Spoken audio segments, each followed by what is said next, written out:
자, 사회문화 지문인데 사회문화 지문이 생각보다 어려워. 자, 우리가 배우는 지금 사회문화라고 하는 사회와 관련된 문화겠지? 이 사회문화에 우리가 사실 제일 어려워하는 건 경제 지문이고요. 그 다음에 법 지문, 말 그대로 사회 현상과 관련된 혹은 이제 정치, 뭐 정책 이렇게 사탐하는 친구들은 조금 익숙하게 볼 수 있지만 선생님이 절대로 방심하지 말라 그랬어. 내가 아는 내용이 나왔다고 해서 지문 내용 다를 내가 아는 건 아니야. 무조건 지문을 읽으세요.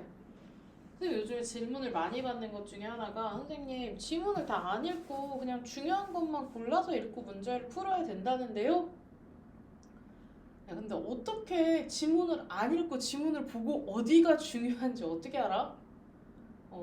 지문을 다 텍스트 자체를 처음부터 끝까지 다 눈에 담는 건 맞아. 다만 속도를 조정하는 거겠지. 그래서 선생님이 1문단 무조건 천천히 꼼꼼하게 이해하고 그 다음부터는 내가 이해가 잘 돼. 그럼 쑥쑥 넘어가면 돼. 근데 이 지문은 1문단을 중심으로 해서 뭔가 설명되는 지문이야. 그럼 나머지 당연히 끝까지 봐야 되겠죠. 경제 지문은요, 얘들아, 경제 지문은 흐름을 읽으셔야 해요. 그래서 흐름을 읽는다는 건 올라가기도 하고 떨어지기도 한다는 거잖아. 항상 무조건 사회문화 지문의 꿀팁은 내 입장을 정해. 내가 항상 얘기하지. 나는 돈을 빌려준 사람인지 빌린 사람인지. 나는 집을 살 수가 없지. 집에 새 들어 사는 사람인지 집을 새 준 사람인지. 주로 선생님은 항상 글 읽을 때 어떻게 읽어요? 돈을 빌렸거나, 그치? 돈을 갚아야 되거나 혹은 이제 어디 새 들어 살거나 항상 내 포지션을 정하고 글을 읽어. 자, 법지문 같은 경우에도 똑같지만 법지문은 사실 용어 1문단에 용어 설명을 되게 많이 해요. 용어 설명을 많이 한다는 건 쭉쭉쭉 용어 설명해주고 그 다음부터 이 용어 그냥 쓸 거야. 사례로 적용할 거야. 하기 때문에 많이 쓰이고요. 그 다음에 정치지문, 정책지문 같은 경우에는 뚜렷한 목적과 주제가 있어서 분류해 놓거나 구분지어서 비교 분석하는 지문이기 때문에 생각보다 어렵지는 않아요. 경제지문 정도만 조금 극복하면 사회문화 지문은 사실 인문예술보다 선생님은 조금 더 괜찮은 지문이다 라고 생각을 해. 그리고 개인적으로 과학기술 지문 풀다가 막 너무 힘들었어요. 숙제 이번 주 숙제는 과학기술인데 나 너무 재미가 없고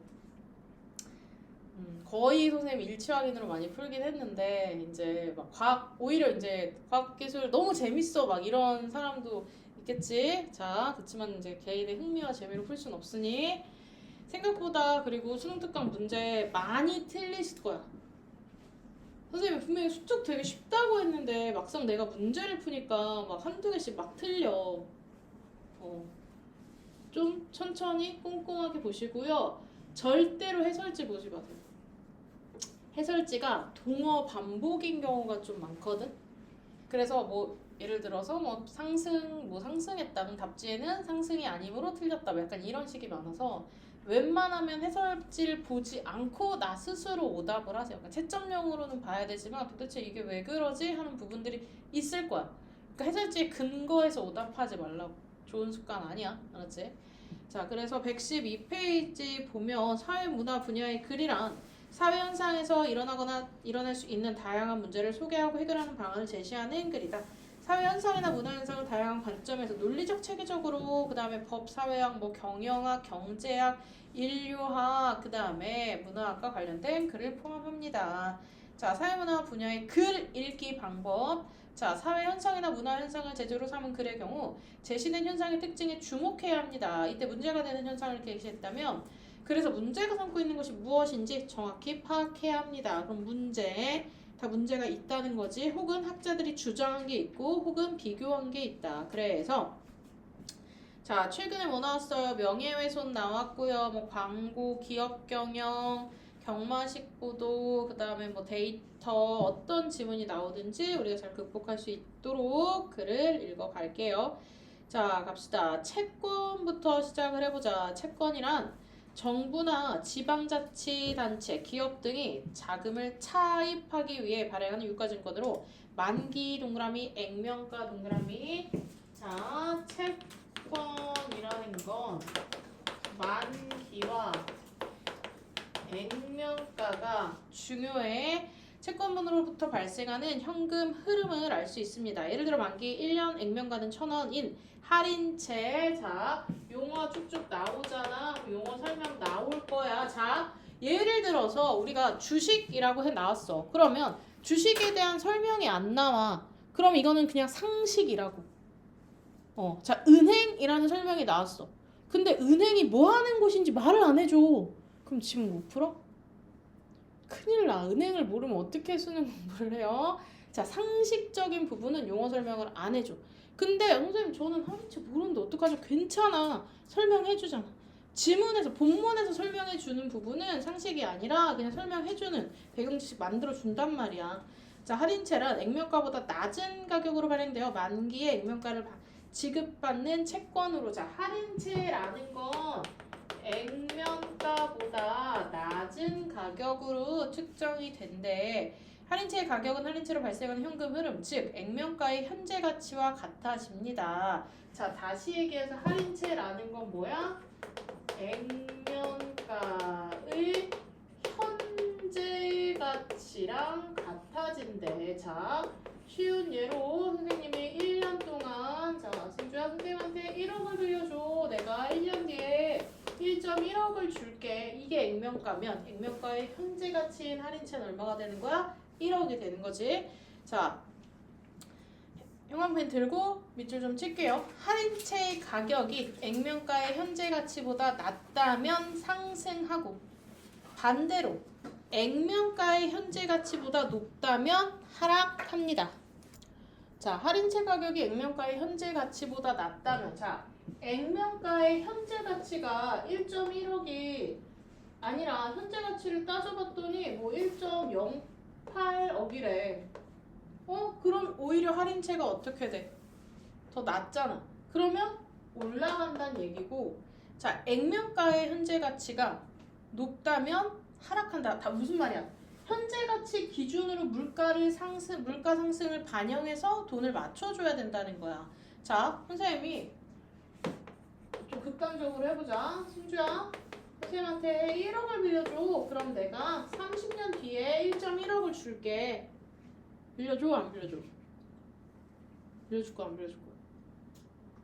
1억 빌려줄 거야, 안 빌려줄 거야? 졸라 의리 없네. 자, 그냥 드릴게요. 이래야 되는 거 아니야? 30년 동안 돈의 가치가 1,000만 원밖에 더 안 오른다고? 말도 안 되잖아. 그럴 땐 어떻게 해? 이 가격이 이 할인채 가격을 더 올라서 측정을 해야 되지. 정말 쉽게 내가 누구한테 돈을 빌려줬는데 이 돈을 내가 그때 받을 때 손해를 보나 안 보나를 생각해봐. 자, 선생님 얘나야, 1억 빌려줘. 내가 30년 뒤에 30억 줄게. 빌려줘, 안 빌려줘? 진짜? 가는데 순서 없는데 우리 30년 뒤에 선생님이 7순인제 살아있겠죠? 그렇죠? 자, 항상 그래서 만기가 길수록 위험하지. 자, 다시 가보자. 현재 가치란 미래의 특정 금액을 일정한 할인율로 할인한 현재 시점에서의 가치를 말합니다. 시중금리가 10%일 때 1년 뒤에 1,100원의 현재 가치는 1,000원으로 계산됩니다. 얘들아, 예문이 항상 극단적으로 안 나오기 때문에 막 1,000원 막 웃겨. 그럼 억으로 바꿔서 읽어봐. 그럼 막 확확 와. 1,000억 빌려주면 1,100억이래. 100억이나 생겨. 그치? 자, 그래서 할인채의 가격은 액면가의 현재 가치와 같아지므로 결국 채권의 만기 수익률, 즉 채권을 만기까지 보유할 경우 얻게 되는 연평균 수익률은 시중금리랑 비슷하게 됩니다. 왜? 사람들은 다 합리적으로 사려고 하니까. 자, 채권의 만기가 다른 경우 장단기 수익률 격차는 중요해. 수익률 곡선을 통해서 파악할 수 있습니다. 자, 수익률 곡선이란 채권의 만기와 만기 수익률 간의 관계를 그림으로 나타낸 거야. 자, 그림 1과 그림 2가 다릅니다. 그림 1과 그림 2가 달라요. 그러면 단순히 그림만 봤을 때 오래 갖고 있을수록 오르는 거고 오래 갖고 있을수록 손해를 본다는 거잖아. 그럼 무조건 어느 한쪽은 아니라는 거지. 둘 다 가능할 수 있다는 거잖아. 그럼 보자. 수익률 곡선이란 채권의 만기와 만기 수익률 간의 관계를 그림으로 나타낸 것입니다. 일반적인 채권의 수익률을 곡선으로 만기가 일반적이래. 그림 1이 일반적이래. 일반적으로는 오래 갖고 있을수록 올라. 그래서 수익률 곡선이 항상 양의 기울기를 갖는 건 아니야. 왜? 이 왜가 중요하지. 자, 그림 밑에.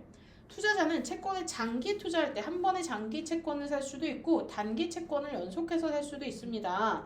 자, 투자자가 10,000원 채권에 2년 투자할 때, 자, 기억은 보면 기억은 10,000원을 2년 동안 투자하는 거고 니은은 똑같이 10,000원을 1년 투자하는 거란 말이야. 자, 그래서 투자자는 2년 만기 채권에 투자할 때의 수익과 1년 만기 채권에 연속해서 투자할 때의 수익을 비교할 것이다. 현재 시점에서 2년 만기 채권과 1년 만기 채권의 수익률을 각각 A, B라고 하고, 자, 그러면 10,000원 기준으로 얘는 이제 A, 그럼 얘는 B라는, 왜 이자가 바뀌지 않잖아. 2년 동안 약속한 이자가. 근데 얘는 약속 2번 하잖아. 그러니까 B가 되고 또 어떻게 되는 거야? B-라는 게 생기게 되는 거지. 자, 두 방식의 수익이 다르면 수익이 높은 채권의 수요가 몰려 가격이 조정되므로 결국 두 방식의 수익은 같아질 것입니다. 그런데 A와 B는 현재 시점에서 관측 가능한 반면에 B-는 현재 시점에서 관측 불가능한 미래의 만기 수익률 형광펜 치세요. 자, 미래의 만기 수익률. 자, 그러면 우리가 채권 가격을 정할 때 사실 되게 중요한 것 중에 하나가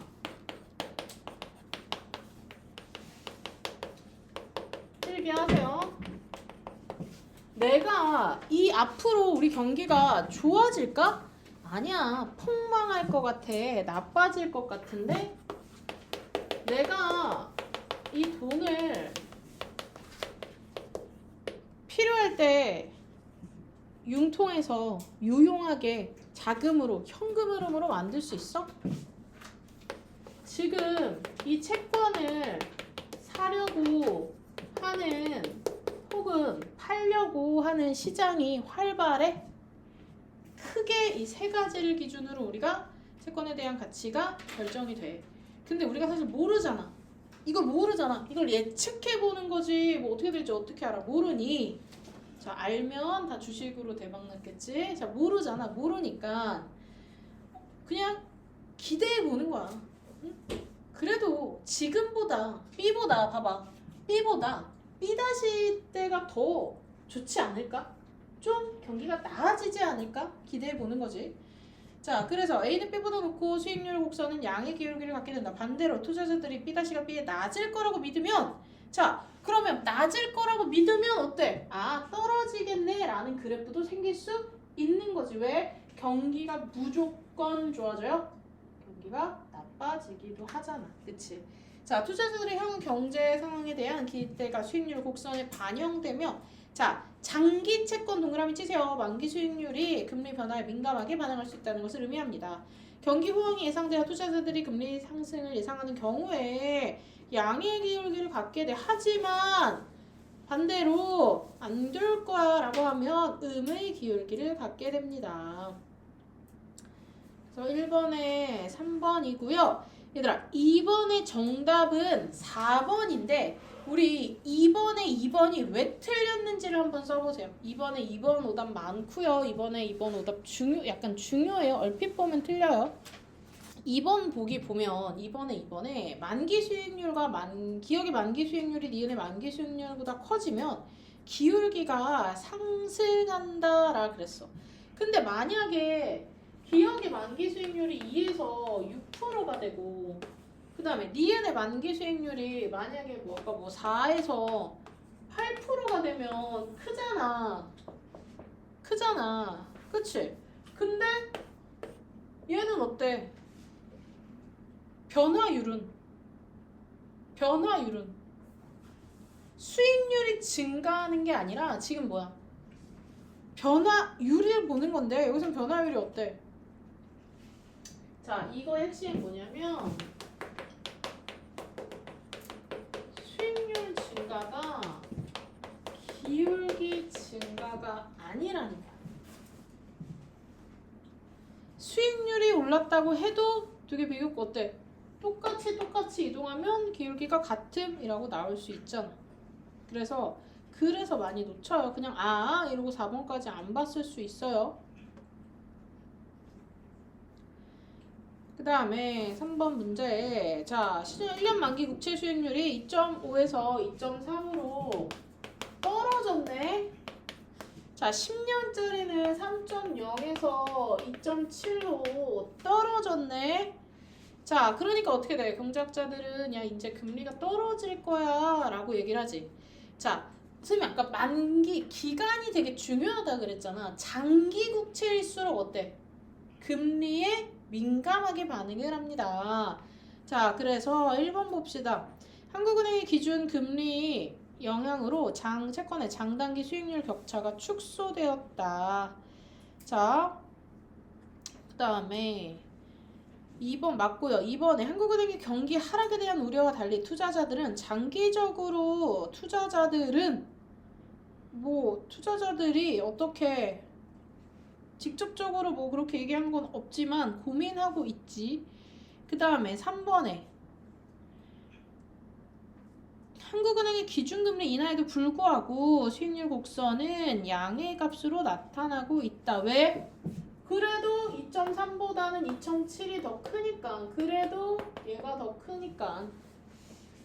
자, 경제학자 갑의 예상대로 추가적인 금리 인하가 실현된다면 현재 투자자들 입장에서는 10년 만기 국채보다 1년 만기 국채에 투자하는 것이 유리합니다. 자, 금리가 추가로 인하되면 장기 채권은 어떻게 돼요? 더 떨어지죠. 그렇지? 자, 근데 지금 내가 갖고 있는 채권의 가격은 어떻게 돼? 올라간단 말이야. 그래서 여기서는 반대 얘기죠. 반대로 1년 만기 국채가 아니라 장기 국채가 왜? 지금 봐봐 몇 프로야? 얘보다 더 유리하잖아. 얘는 갖고 있어도 2.3이지만 얘는 갖고 있으면 2.7이니까 얘가 더 유리하다라고 얘기할 수 있죠. 그 다음에 선생님 순서를 조금 왔다 갔다 할 건데 보자. 노후를 대비하는 대표적 수단인 연금 동그라미 주로 은퇴 후 사망 시까지 매달 일정액을 수급하는 제도 또는 매달 수령하는 금액을 의미합니다. 국가에서 운영하는 공적 연금 제도는 국민들이 의무적으로 가입하게 되어 있는데 이 제도의 핵심 목적은 밑줄 치세요. 개인과 가구의 노후 소득 보장 측면에서의 자 소비 평준화이다. 자, 그럼 주제는 뭐야? 소비 평준화.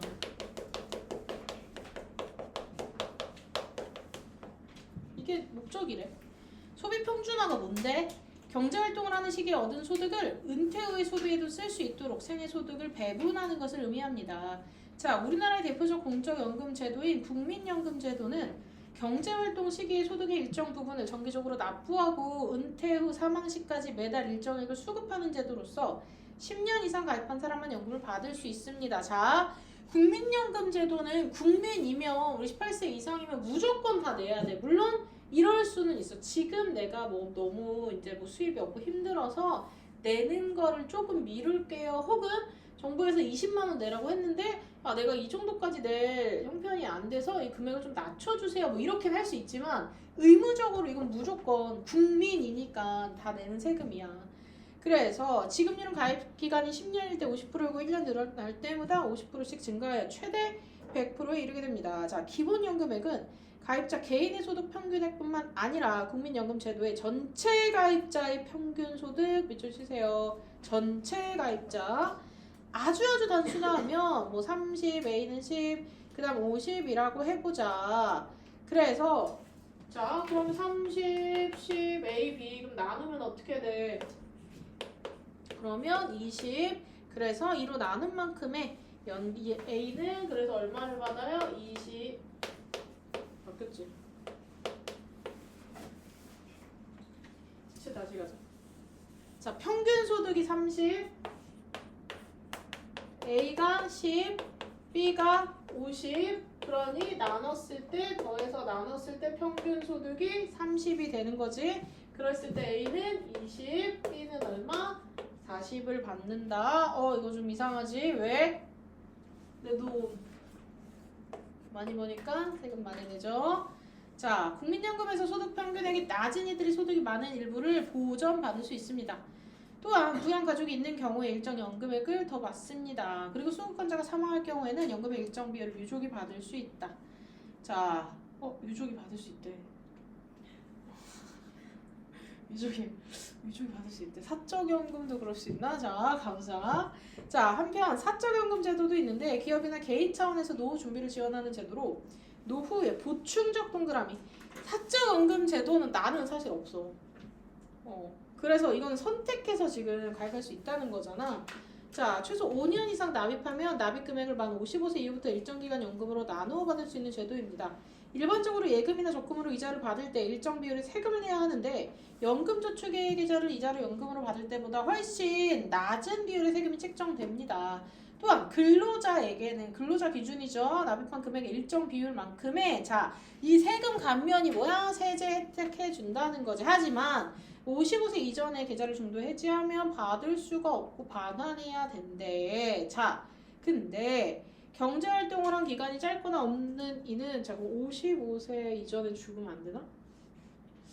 알아봐야겠어요. 55세 얼마 안 남았는데, 그치? 자, 경제활동을 한 기간이 짧거나 없는 이는 수령할 공적, 사적 연금이 없거나 부족할 수 있습니다.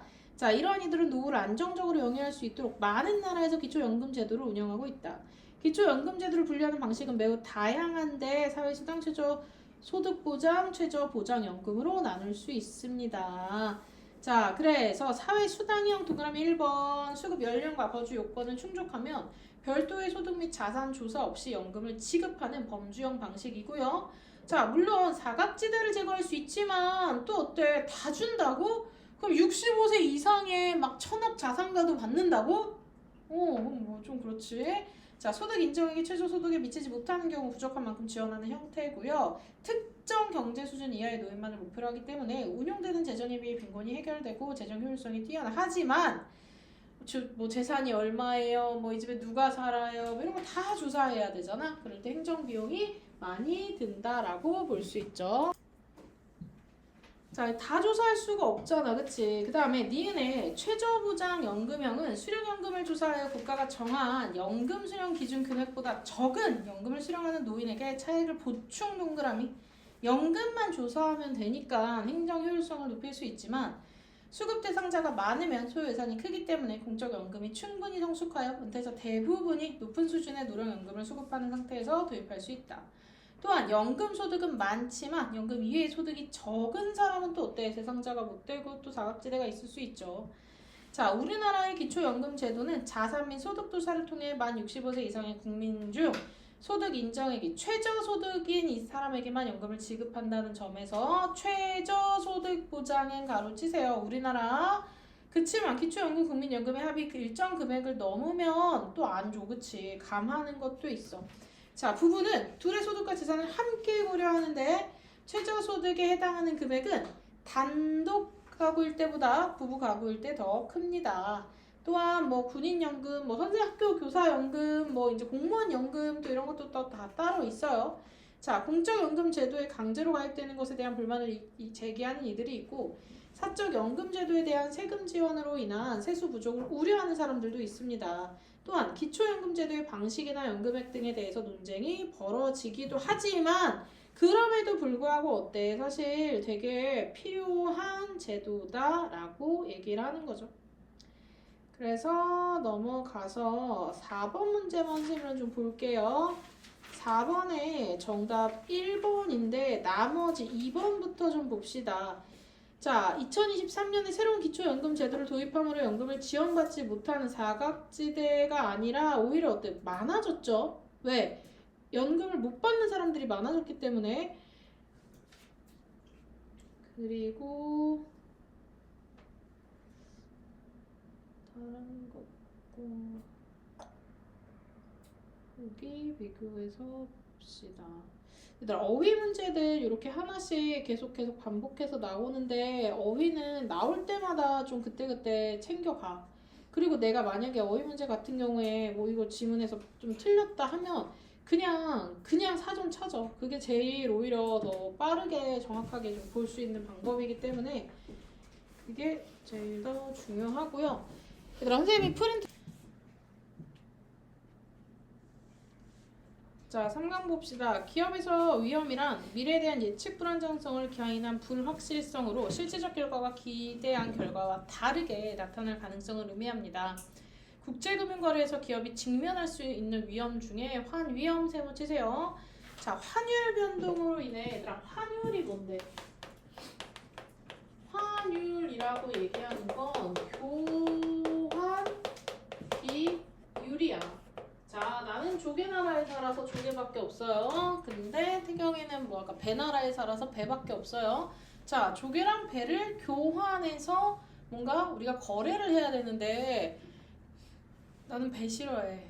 그럼 어떻게 해? 그치? 반대로 나 조개 싫어해. 뭐 이럴 수 있잖아.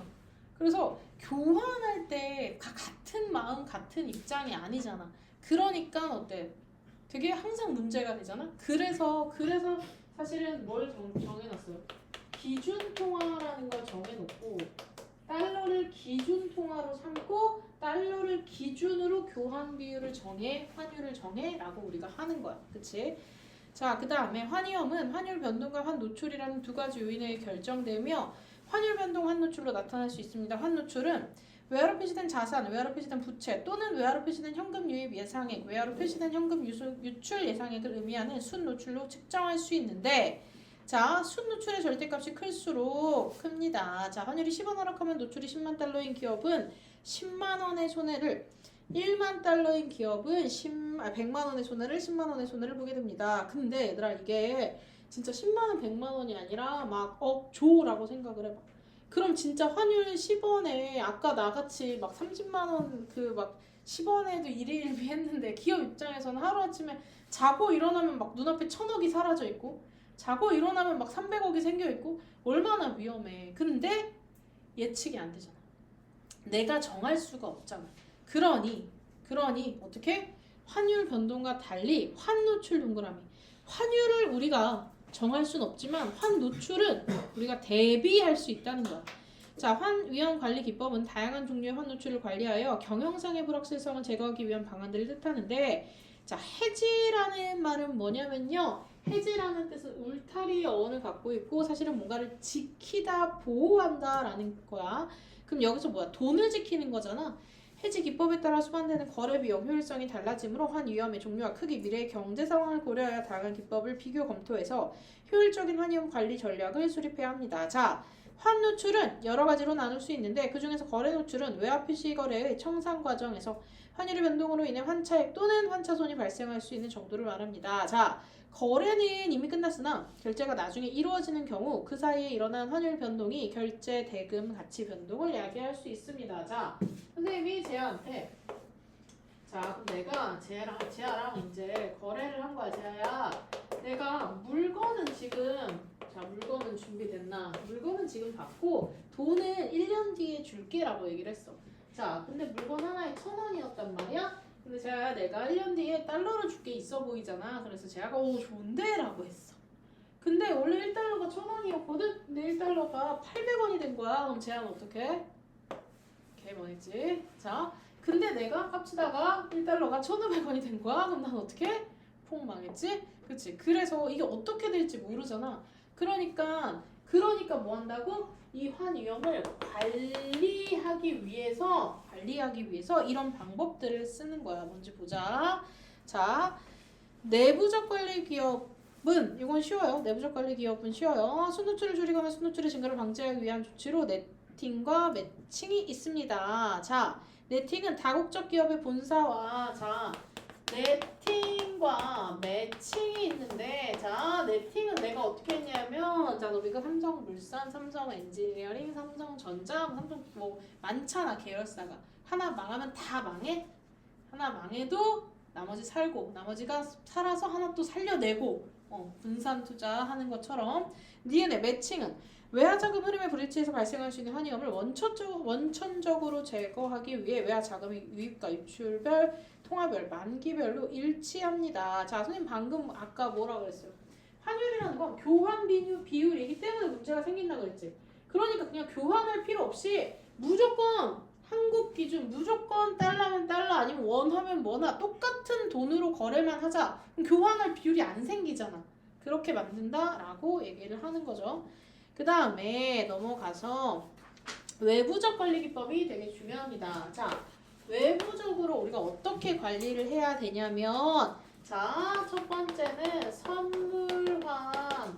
얘들아, 해지라는 말이 뭔지 알아야 지문이 계속 읽히잖아. 해지가 뭐야? 선물환으로 보호하는 방법이고 그 다음에 통화 옵션으로 해지하는 거. 통화 옵션으로 뭐 한다고? 보호하는 방법이래. 자, 그럼 어떻게 이 방법으로 보호하는가 사실은 중요한 거죠. 필기 하나만 하는 거죠.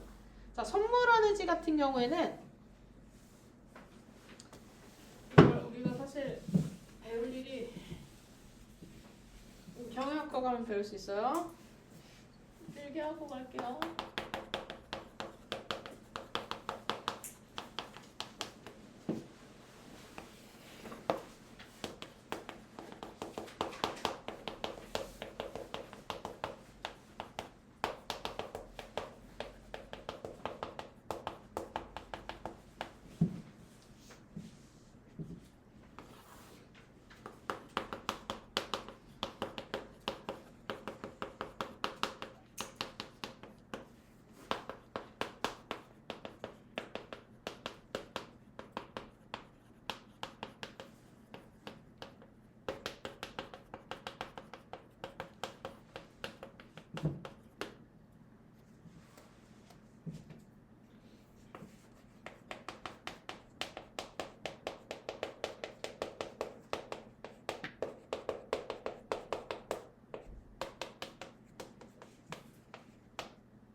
돈을 미리 주는 걸 뭐 한다 그래?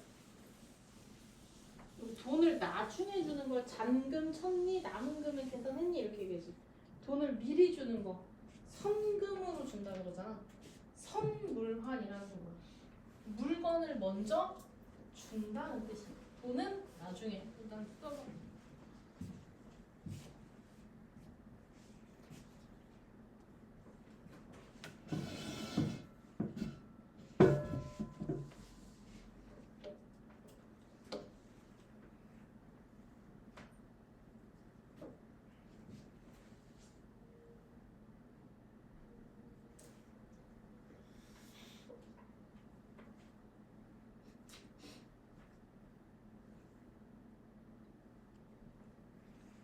옵션 프리미엄은 앞에서도 나오는 건데 그냥 추가 비용을 설명해줄게. 계속 나와. 기출에도 나왔어.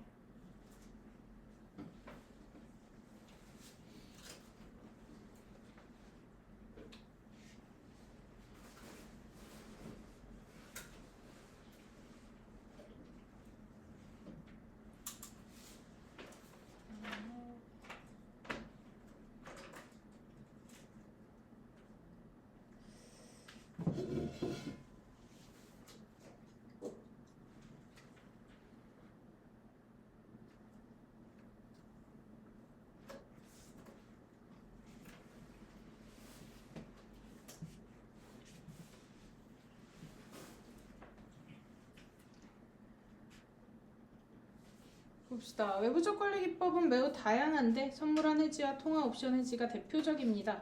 자, 선물한 해지는 특정 외화를 거래일에 미리 정해놓은 환율인 선도 환율로 미래의 만기일에 인수, 인도하기를 약정하는 선물한 계약을 통해 환위험을 관리 동그라미.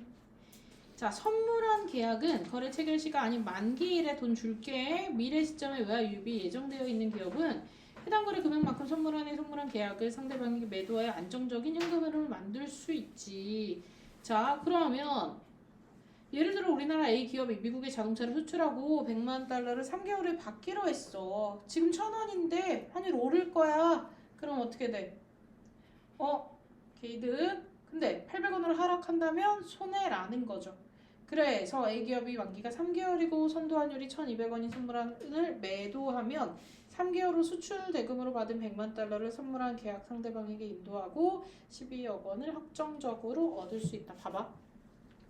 선물하는 미래 특정 시점에 자 그럼 A랑 B랑 거래를 할 때 뭐라고 할 거야? 자 일단 물건 먼저 받고 1년 후에 지금 환율이 1,000원이니까 아마 환율이 올라갈 것 같으니까 1,200원으로 계약을 하자라고 이거 둘 다 머리 쓰겠지.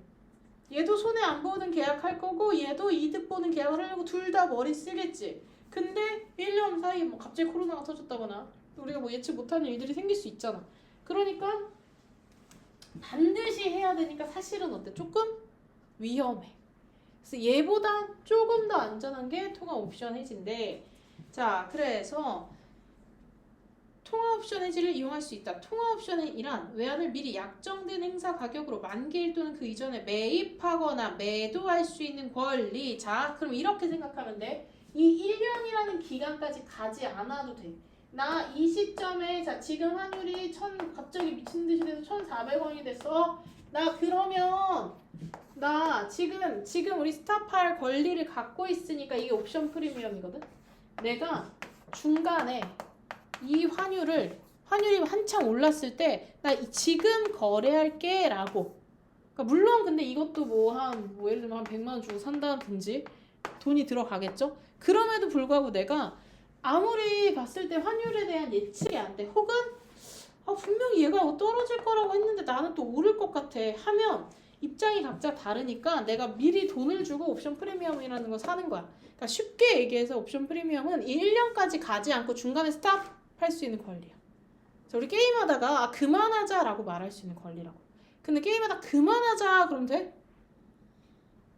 게임하다 5만 내고 그만하자. 그래 알겠어? 약간 이런 느낌으로 생각하시면 돼요.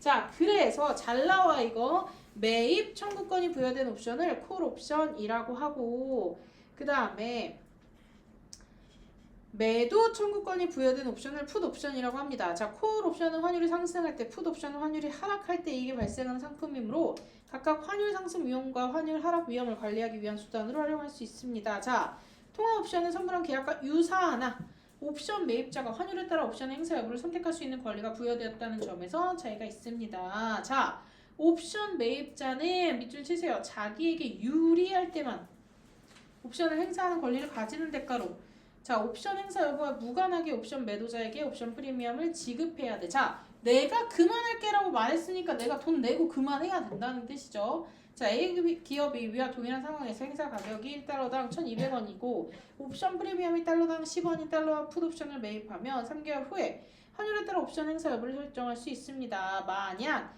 환율이 1,200원이라면 옵션을 행사하여 달러당 1,200원을 받을 수 있으므로 옵션 프리미엄을 차감하면 옵션 프리미엄 지금 붙었지 11억 9천만 원을 얻을 수 있습니다. 반대로 옵션 행사 안 하고 그냥 쭉 가도 된다라고 얘기를 하는 거죠. 4번 봐봐. 4번에 자 3개월 후에 1만 달러 동그라미 치세요. 자, 근데 환율이 막 바뀔 것 같아. 그래서 선생님 뭐 해야 된다 그래서 선물원 해지를 하거나 아니면 통화옵션 해지를 하거나 혹은 뭐 해지를 안 하면 그냥 똑같이 1,200원을 받게 되겠지. 자, 1, 2, 3, 4 각각 뭐가 틀렸나를 봅시다. 자, 선물원 해지를 선택하면 환율 차이가 커질수록 수출대금의 원화 차이도 어때? 커진다가 틀렸죠? 환율 차이가 커져도 선물한 해지는 고정 환율로 주는 거잖아. 미리 약속한 거잖아. 그럼 환율이 오르든 떨어지든 무슨 상관이야? 그 돈으로 그냥 주면 되는 거지.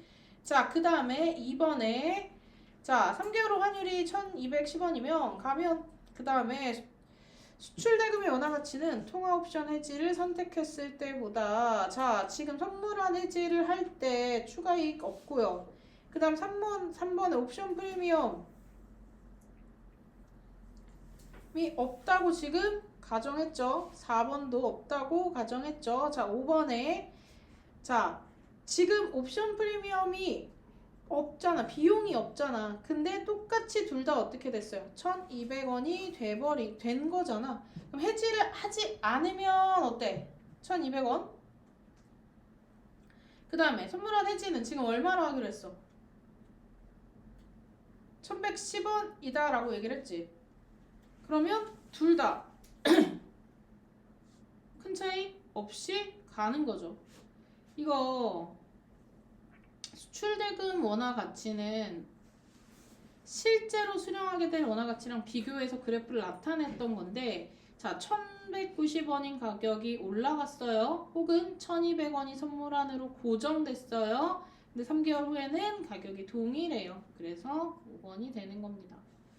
답 다시 부를게. 1번에 3번, 2번에 5번, 3번에 4번, 4번에 5번, 5번에 3번. 그 다음에 4강 넘어갈게요.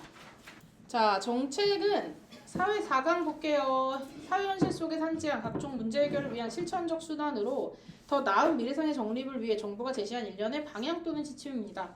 자, 이 개념에 따르면 정책 결정은 정부의 공식 기관이나 정책 결정자들이 공공의 목표 달성을 위해 일련의 정책 과정에서 탐색한 대안 검토를 통해 자, 미래지향적 행동 대안 또는 지침으로 이해할 수 있습니다. 자, 민주주의 사회에서 이러한 정책의 결정이 누구에 의해 이루어지는가에 따라 시민, 시민단체, 국회 등 다양한 참여자나 집단에 의해서 다원적으로 결정된다고 보는 다원주의적 입장과 자, 소수의 엘리트에 의해서 정책 결정이 주도된다고 보는 엘리트론이 있습니다. 자, 신엘리트론의 기억에 따르면 사회는 소수의 지배 엘리트와 조직화되지 못한 일반 시민들로 구성되어 있습니다.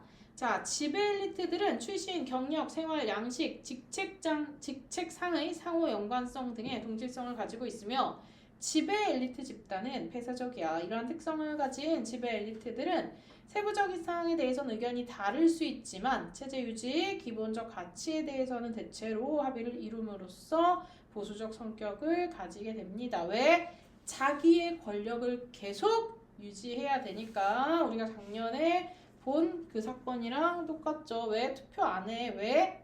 맞다고 생각해도 투표 안 해? 왜? 지금 우리의 당을 지켜야 되니까. 그치? 자, 국가의 중요한 정책 결정을 독점적으로 주도하고 때로는 은밀하게 결정을 하기 때문에 다른 집단들은 이러한 정책 결정의 역할을 하지 못해. 자, 대중의 여론은 이들에 의해 실질적으로 형성되며 이들은 대중의 영향을 거의 받지 않아. 그냥 안정지향적이야. 자, 신엘리트론의 입장을 바탕으로 엘리트의 정책 의제 설정과 관련하여 무의사 결정론이 등장하게 되었습니다. 말 그대로야. 무의사 결정론. 의사가 있어야 되는 거 아니야? 그치? 근데 정책 의제 설정 과정에서 지배 엘리트들이 자신들의 이해관계와 일치하는 사회 문제만을 의제로 통과시키고 자신들의 가치와 이익이 잠재적 또는 실질적 위협이 되는 이슈는 의도적으로 의제 설정 과정에 진입하지 못하도록 방지하는 것을 의미합니다. 자, 무의사 결정은 의제 설정 과정뿐만 아니라 자, 의제를 설정하고 정책을 결정해서 정책을 집행해서 그 다음에 해보고 평가하고 하려 하는 모든 과정에서 모두 동그라미 발생할 수 있습니다. 자, 지배 엘리트들이 위협적 이슈가 의제 설정 과정으로 진입되는 것을 막지 못하면 그들은 정책 결정 과정에서 정책 대안의 범위나 내용을 수정 축소합니다. 자, 정책 집행 단계에서는 예산을 감축하거나 집행자를 매수하여 정책 집행을 방해하기도 합니다. 어떻게? 자, 첫 번째 필기 하기도 좀 그렇다. 첫 번째 때려요. 힘으로 다 되지. 폭력 쓰면 다 되는 거 아니야? 갔다가 자, 두 번째는 권력을 써요. 야, 너 내가 누군지 알아? 뭐 이런 거지, 그치? 자, 세 번째 드럽게 치사하지. 신념을 건드린대. 신념을 이용하는 거야. 지배적 규범이나 절차를 강조함으로 기존 질서에 대한 도전을 비민주적, 비애국적, 비도덕적이라고 치부하거나 확립된 절차나 규칙을 침해한다는 이유로 억압해버리는 방법입니다. 도대체 이 질문이 왜 나왔을까? 자, 이러한 무의사 결정의 수단은 둘째나 셋째의 방법이 주로 사용되는데 문제는 이 수단들의 사용이 표면적으로 드러나지 않는 거야. 자, 프레이 동그라미 사람 나오면 체크하세요. 자, 무의사 결정이 이루어졌는지를 확인하기 위한 절차로 핵심 쟁점의 선정, 영향력에 대한 기대, 정당화, 방지 권력 체계 증명을 제시했고요. 핵심 쟁점은 현재 가치가 배분되는 형태나 가치의 배분, 그 자체에 도전하는 쟁점을 의미합니다. 따라서 핵심 쟁점은 현재의 정책 결정 과정을 지배하고 있는 사람들의 권위 권력에 많은 도전을 유발할 수 있습니다. 자, 과연 얼마나 많은 사람들에게 영향을 받고 영향을 주는지 다 봐야 된다라는 거죠. 마지막 분단 갈게요. 사회적으로 쟁점이 되는 많은 사항 중에서 정책으로 결정되지 않는 경우도 사실 많고요. 혹은 또 시간이 많이 걸려서 정책으로 결정되는 일도 많아. 자, 이렇게 정책 결정이 지연되는 것 중에는 적정한 정책 절차를 거치지 않기 위해 지연되는 경우, 적정한 정책안이 제시되지 않아서 지연되는 경우 등등등 많이 있다. 이런 이론이 있어 얘들아 라고 얘기하는 거죠. 그래서 답 부를게요. 1번에 3번 시점해보세요. 2번에 2번, 3번에 4번, 4번에 3번, 5번에 3번이죠. 자, 규범 강조가 틀렸죠. 규범을 강화한 게 아니죠. 그 다음에 6번에 2번. 자, 5번 질문 중요. 남에게 물건을 빌려 쓰고 사용료를 지급하기로 하는 계약을 임대차 계약이라고 합니다. 자, 이때 빌려 쓰는 일을 임차인. 자, 임차인이라고 하고 그 다음에 빌려주는 사람을 임대인이라고 하며 임차인이 빌려쓰는 물건이 임차물. 자, 용어 다 나왔다. 임대인, 임차인. 임차인이 임대인에게 지급해야 하는 사용료인 차임 동그라미 일정 기간을 단위로 지급되는데 매달 주면 월세라고 하겠지. 자, 뭐 제주도 같은 경우에는 어때? 년 단위로 많이 계약을 하잖아. 그럼 연세라고 하겠지. 그치? 자, 그래서 임차물이 주택이나 상가인 경우에 임차인은 임대인에게 보증금 동그라미. 자, 임대인은 임차 종료 시에 임차인에게 보증금을 돌려줘야 되는데 이때 연체된 차임이나 관리비 등은 공제됩니다. 자, 예를 들어서 지금 이제 그냥 이제 2,000에 500으로 있어요. 그러면 이거는 뭐야? 보증금이 되고요. 월세 장난 아니지? 자, 이제 월세가 있어. 근데 이제 내가 한번 힘들어서 월세를 못 내. 그럼 나는 월세를 몇 번까지 못 내도 돼? 4번, 5번째 되면 이제 뭐야? 나가야지. 보증금 깔 게 없으니까. 자, 그 다음에 그러나 이거 다 합의로 다 결정이 돼. 그러나 임대차 기간 결정이나 차임증액 대해서는 법률의 규정이 당사자 간의 합의보다 법이 더 중요한 것도 있어. 그게 뭐냐면 주택 임대차 보호법이라는 게 있어.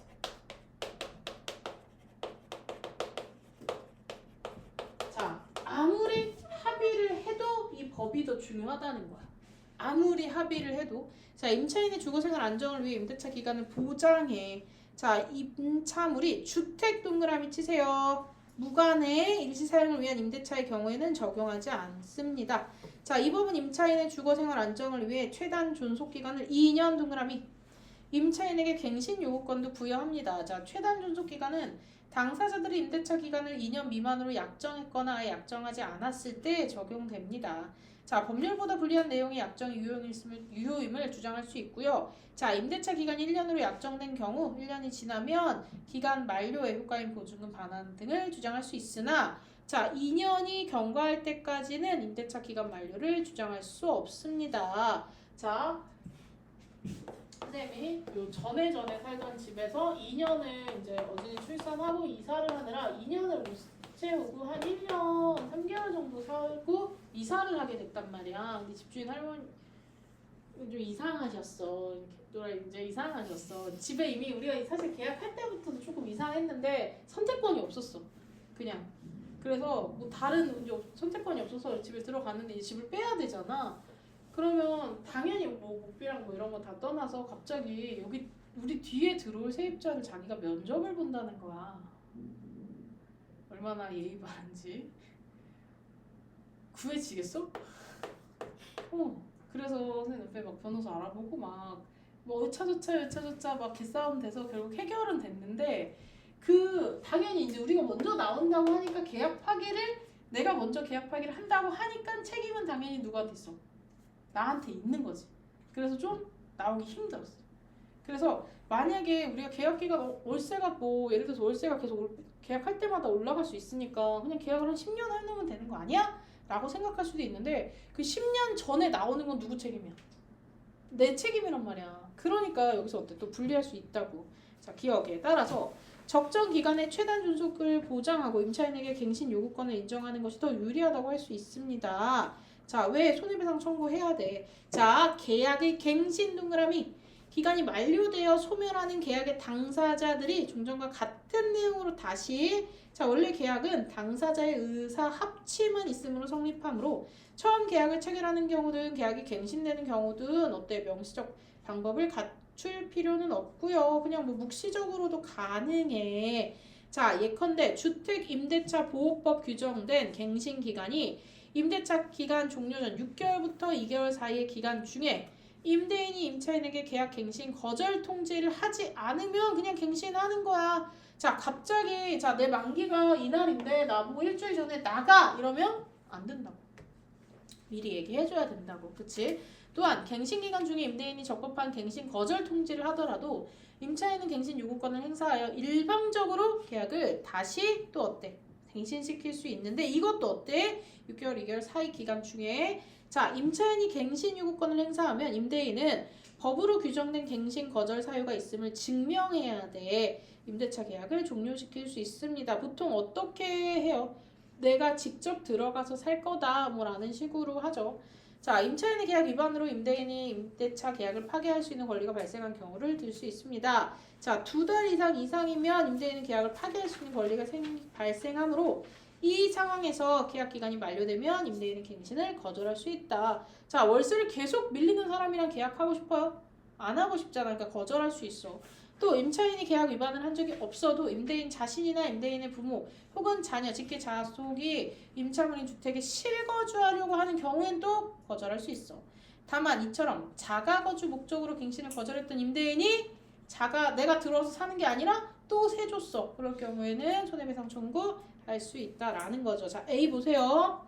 임차물이 점포인 경우에 임차인 보호를 위해 마련된 상가 건물 임대차 보호법이 적용될 수 있고요. 자, 이 법에는 주택 임대차 보호법과 마찬가지로 최단 존속 기간, 법정 갱신, 임차인의 갱신 요구권 등이 규정되어 있는데 자, 점포 임대차의 경우에도 임차인의 계약 위반과 같이 법으로 정해진 사유가 충족되면 임대인은 갱신 거절을 하여 그만이라고 말할 수 있지. 자, 그러니까 주택은 사실 어때? 2년이고요. 상가는 또 1년이고 자, 상가는 임대차 기간이 10년 초과하기 전까지는 계속 선생님 그러면 여기 이제 일단 오늘 국어 여기서 이제 이미 4년 했으니까 6년 더 할 수 있겠지? 그렇지? 이사 일이에요. 이사 진짜 일이야. 저 책을 봐. 저 책만 옮겨도 진짜. 그래서 채점합시다. 1번에 3번, 2번에 5번, 33, 44. 자, 갱신 4번에 갱신 거절했기 때문에 지금 어때? 갱신 기간은 계약 만료 6개월 전에서 2개월까지다 라고 얘기를 하죠. 그 다음에 6강 갈게요. 얘들아, 요 6강의 핵심은 뭐냐면 로렌츠 곡선과 진위 계수와 소득 분배율을 다 고려해야 돼 라는 거야. 뭐가 좋고 뭐가 나쁘고 이거를 쓰자 하나를 쓰자가 아니라 이 세 개가 다 중요해. 세 개를 다 비교해서 봐야 돼 라는 얘기야. 자, 우리나라를 비롯한 많은 선진국들이 경제 성장을 통해 풍요로움을 누리게 되었고, 하지만 경제적 풍요로움 속에서 중요한 사회 문제로 부각되고 있는 것 중에 하나가 계층 간의 소득 격차 심화로 나타나는 소득 불평등입니다. 자, 인간이 사회적 동물이라는 거는 인간의 생산물이 공동 작업의 산물이라는 의미를 내포하는 것이며, 인간의 생산물이 공동 작업의 산물이라면 그 생산물은 평등하게 분배되어야 한다고 주장할 수 있습니다. 또 사회 지속적인 성장과 발전을 위해서라도 소득 불평등 문제는 해소되어야 합니다. 따라서 한 사회의 소득 불평등 정도를 정확히 측정할 필요가 있지만 각각 측정에 따라 달라.